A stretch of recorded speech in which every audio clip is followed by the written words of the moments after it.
let's get it.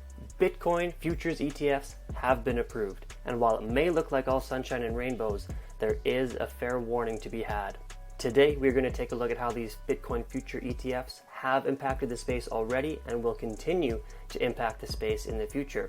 We will be taking a look at how these ETFs are still lining the pockets of those big financial institutions and how it affects you and I, the retail investor. So let's go.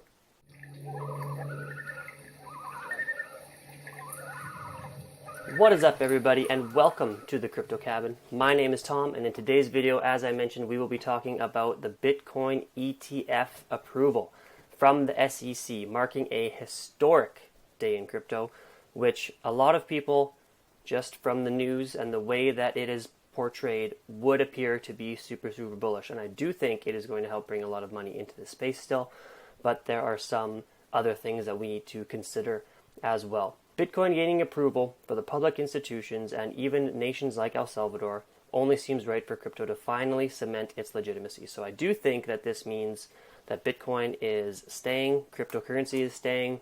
Basically, they aren't going to be going anywhere anytime soon. So ProShares Bitcoin ETF is the first one to gain approval from the SEC. They finally announced that they have approved the Bitcoin Futures ETF in the United States. So here was a tweet referencing the official document. I went and found it as well here. So as we can see, the filing date was October 15th. It was approved, or it was accepted the same day, and it is going to take effect on October the 18th. And here, just so that you know that I'm talking about the same thing, there it is in writing down there, as well as down here as well. So this is the same ETF that we're talking about, accepted on the October 15th, set to take effect on October 18th, which is Monday. So why do ETFs matter? So typically ETFs allow investors to invest in a fund that tracks the value of an asset without actually holding that asset. In this case, investors can invest in a fund that tracks the price of Bitcoin futures without using futures exchanges like FTX or BitMEX. ProShares fund will track the price of Bitcoin futures as opposed to the price of Bitcoin itself, meaning that this is not a true Bitcoin ETF. So the price of the Bitcoin Futures ETF is going to differ from that of actual Bitcoin. So you might see the price of Bitcoin be at 60,000 and the futures price trading at 62, 63, 64,000 because that is where they are expecting Bitcoin to go in the future. So the SEC has rejected true Bitcoin ETFs repeatedly. However, other jurisdictions have already permitted it, like Canada and a lot of European countries have already allowed true Bitcoin ETFs. While those investment funds represented early steps, a US-based ETF would likely bring in a much broader appeal than the above alternatives from those other countries. So the first proper Bitcoin ETF will be considered a milestone when it is eventually approved. I do think there eventually will be one approved and may attract the pursuit of other American companies. I'm not sure why it takes the United States to get all this bullish price action, but they are one of the biggest economical forces in the world, so it does make sense. I'm not sure if it's the media hyping it up too. I'm sure that is a little bit of it as well. But regardless, this is going to be something that brings more capital into the cryptocurrency space as a whole, or at least gives more people access to it. However, we will talk about what it actually means, because on the surface, this does look very bullish, like I said. However, it does affect people differently. This article here will discuss how these Bitcoin futures ETFs affect different people differently. So when we scroll down on the article here, ETFs are potentially just an arbitrage opportunity for hedge funds. If you aren't familiar with what arbitrage is, it's basically the purchase and the sale of the same asset on different marketplaces where they can then use that slight difference to profit from. So this quote is from Raoul explaining what exactly is happening. So this is one of the oldest financial tricks in the book. You now have to add multiple new intermediaries who all will make profits. So the ETF provider, clearinghouse, futures broker, administrator, auditor, lawyer firm, CME and hedge fund arbitrators. So Wall Street is basically going to use this to continue to get richer, and the retail investor loses again. In my opinion, this all comes back to, yes, it's great to have more opportunity for other people to buy in who maybe wouldn't have bought in before, so it will bring more attention to the space potentially. However, your best option, in my humble opinion, is still to just go to an exchange where all you pay for is that little exchange fee, and then you hold your Bitcoin. That is still going to be your best bet. Don't listen to me. Let's listen to Raoul on a video that he was doing on Real Vision in a brief interview, and let's see what he had to say. Raoul, we've managed to hold ourselves back for 12 minutes from talking about what's happening in Bitcoin, in the crypto space. Obviously, Bitcoin futures linked ETF seems as though it will not be blocked by SEC. What are your thoughts on this, and what's its significance for this space? Look, it's very good on some level, because it gives people access to the space that couldn't get access before or were felt uncomfortable with custodying their own coins. And so that opens it up for the RAAs and all sorts of others. So the amount of investment inflow, I mean, I've been flagging this for ages. We knew it was coming. We knew it was coming about now. It's actually come about 3 weeks earlier than I thought it would, but it's here and the flows haven't started yet. But let's talk a little bit about the construction of this thing. This is a futures contract. So why does that matter? Well, the SEC like it because futures are regulated and it's on the CME and it's cleared, so you don't have the custody problem. But one of the movements behind crypto was this self-custody, the ability to take control and get rid of middlemen. What the SEC has actually done is create a product that will deviate from the price of Bitcoin because of the futures contract. So it will trade at a premium in bull market and a discount in bear market, just like the GBTC product does. That opens massive opportunities for hedge funds to arbitrage it. So they would buy the Bitcoin and sell the futures contract, and it settles at the correct price. So they make a fortune out of this. Not only that, but the construct of these ETFs also bring in, you or I could just go to the exchange and buy Bitcoin, right? We're paying the exchange a little bit of money. That's it. Done. We self-custodied it. Nobody else involved. This vehicle means that the arbitrageurs take their slice. The ETF provider takes their slice. The lawyer who set up the fund takes their slice. The administrator, the auditor. I mean, everybody is taking a slice out of your pie. And we've seen this with stuff like the USO contract, the oil one. The futures then trade at massive contangos. And all that happens is you don't get the performance. And everybody says, well, Bitcoin's up 300%, and how come it only made 100%? Yeah, because you've been screwed.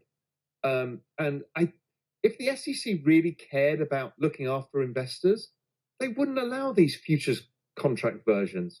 I understand for commodities it's useful, particularly with agricultural commodities, because you can't store them. So a futures contract works, and it's suboptimal is what it is. But there's no excuse for something physical like this. It's just no excuse. And I think they think they're helping the little guy get access and it's safer. What they've actually done is enriched Wall Street's monumental infrastructure all the way through to make money from it again. And it's just not fair. So what do you guys think? Are these Bitcoin futures ETFs bullish long term, or are they potentially going to be harmful to the typical... So what do you guys think? Are these Bitcoin futures going to be bullish long term, or are they going to be potentially harmful for the retail investors again? I think it's kind of both, but if the retail investor goes the route of buying the physical Bitcoin and not the ETF version, I think, in my opinion, like I said, you'll be in much better shape. So how did all this news affect the price? Well, the crypto markets surged past the $2.5 trillion mark, with Bitcoin surpassing $60,000 for the first time since April. What is interesting to note is that in April, Bitcoin reached its all-time high. The market cap was only about just under 2.2 trillion, whereas now it's above 2.5 trillion. So that's another 300 billion in the crypto markets that wasn't there the last time Bitcoin was even at a higher price than where it is right now. So there's more money in the space in general. and Bitcoin hasn't even met all-time highs again yet. So that, in my opinion, is also very bullish. This now means that the market cap is worth more than Apple, the world's most valuable company, which is another crazy thing, in my opinion, is that the entire crypto space has just surpassed the biggest company in the world, and that's one company. So you think of all the wealth, all the money that is out there in the world, that is just, to me, so insane. I think the gold market cap is like 10 trillion. We have 4x to go to get to just the market cap of gold, which I think is definitely possible in the future. And it is just amazing to think that everyone's thinking the prices are already overinflated, but it is still so early, and we've got all this other money from institutions that could potentially now come into Bitcoin because of these ETFs. Taking a quick look at the overall crypto market cap, as we said in the last article, it did reach over 2.5 trillion. It has now retraced back slightly. However, this is the weekly time frame, and if you've been following me in my last couple of videos, I've mentioned this cup and handle pattern here. Make a nice and pretty little steam coming off of it. So that is a very bullish pattern. Typically we have broken through the line on the top of the cup, which is very bullish. We could potentially come down to retest that line. So if we switch to the daily chart here, we have kind of broken through that line, like I said. However, we are getting a red candle so far today and could come back down, as far as total market cap goes, down to that 2.4 trillion dollar mark, 2.38 trillion to be more precise, and then go for blast off. Bitcoin dominance we talked about on my last video, and this is the line that we are looking at here to potentially come up and break through. If we do break through there, more money will be flowing into Bitcoin, and we will have altcoins bleed for a little bit. Quick checkup on the Bitcoin price itself.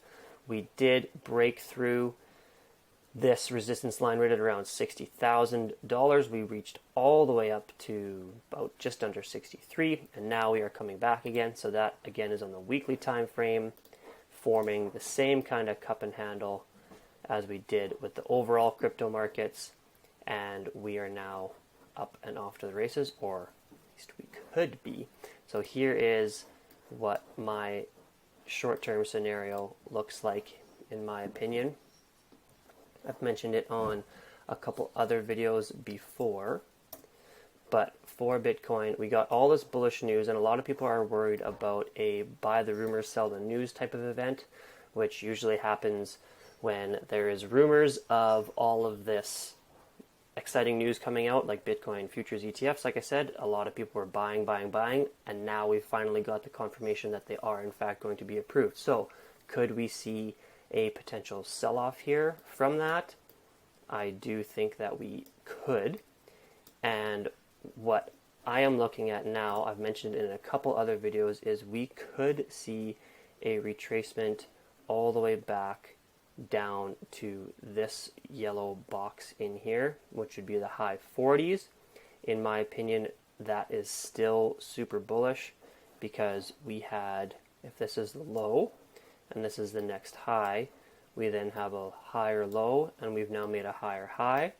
So if we do come down into this box here, that will still be, even if we come all the way down to 44 on the daily time frame, that would still be a higher low, and we would still be in a upwards trajectory. We are also kind of in this ascending channel here. So we've touched it once, touched it a couple times down here, and we've touched at the top multiple times now. Would not be surprised if we do come back down, like I mentioned, right where these two lines intersect, potentially earlier than that. So I wouldn't be surprised if the rest of October, maybe even, we come down, start trending downwards again for a little bit, and then start to pump our way up. That is always a situation to be wary of. However, Bitcoin is going to do what Bitcoin does, and I think anybody who is out here telling you exactly what they think is going to happen at the exact date, at the exact price, we're all just speculating, and you got to play a little bit of the odds, right? So right now, with the way this is shaping up, I would not be surprised if we did come back down within this channel. That's where the probabilities are right now, as well as the whole buy the rumor, sell the news that has happened multiple times for other big news events in the past, and this is definitely one of those times, or I could see it being one of those times. Lots of different scenarios. We will just need to keep looking at the charts day by day and let the charts tell you what to do if you are trading. If not, like I said, with the Bitcoin Futures ETFs coming out, it may be tempting to look at those. However, if you go that route, you are giving all those people a different cut of your money versus studying, researching, and learning about blockchain technology and how to get involved and buy physical Bitcoin, not physical, but actually own your Bitcoin, have custody of your Bitcoin that they cannot take away from you. So there you have it. There are some thoughts on the Bitcoin Futures ETFs, what they mean, and how they can potentially affect and impact the price here in the future. If you like this video and got some value, make sure to go down and leave a thumbs up, leave a comment, as well as hit that notification bell and select all so you get notified for when I post new videos. And thanks so much for sticking around all the way to the end, and I will see you next time on the next episode from the Crypto Cabin.